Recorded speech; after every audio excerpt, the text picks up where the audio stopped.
All right, welcome to part two.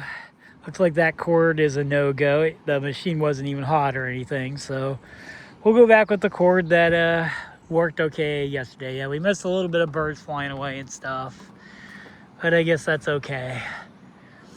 Nope, we're not at the same place as yesterday, but hey, I mean, we're in the same general area within about 10 or 15 miles, so. Oh no, anyway, let's continue on. So yeah, this wasn't here like I think as little as maybe 3 or 4 or 5 years ago. I don't even think the houses were here. So they did the housing development and they put this thing in. And as you can see, restoration's still in place as far as this area goes, as far as making it a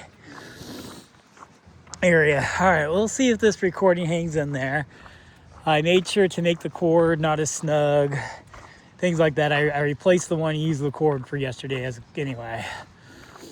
So I'll kind of tell you about a little vision that happened. And I forgot the names, but it was like I think Bob Straub was part of it and some other person, maybe a governor or something.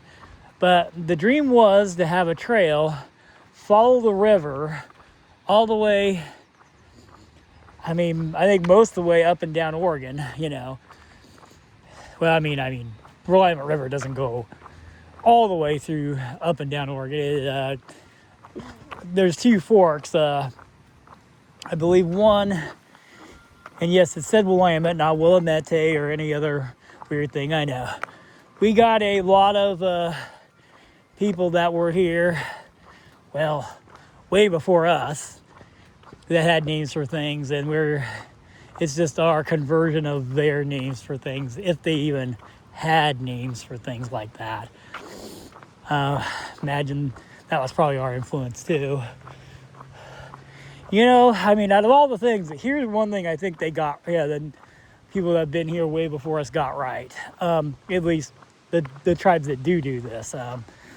So I like the fact that you got to earn your name, that you got to go out there and do something amazing, on your own and find yourself.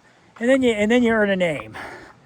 I think that's the right way to go, because, I had this conversation with my daughter. It's like, the thing about when you name your kittens and your puppies and all that stuff is you can wait till after they're born, But most people name their children even before they're born.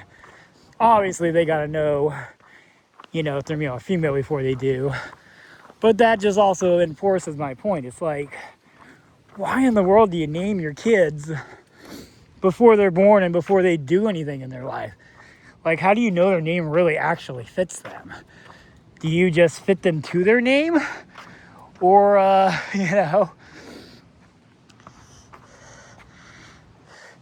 or do they actually fit their name? It's kind of one of those things. Yeah, all the kids, it's just like either it's how they looked when they came out, or behavior they might have exhibited, shortly into kittenhood, So that's kind of how I did it. But yeah, I figured with Madeline, I'd get her a name. And I didn't think it was that common a name because I hadn't heard of it too much. But apparently, Madisons and Madelines have been very popular as of late. So I wanted a aged but relevant name, and I felt Madeline was still relevant enough, and it was a way to celebrate my mom's name, I thought, because, it's the first female person of my last name born into our family in 70-something years. So kind of a big deal.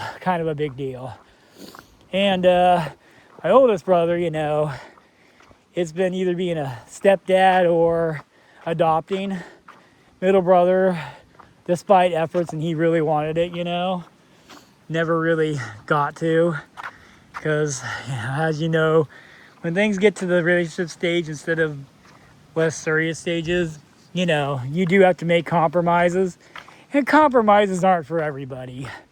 And even though I made them, I never really wanted to. So, as sucky as it is for things to end when you make such commitments,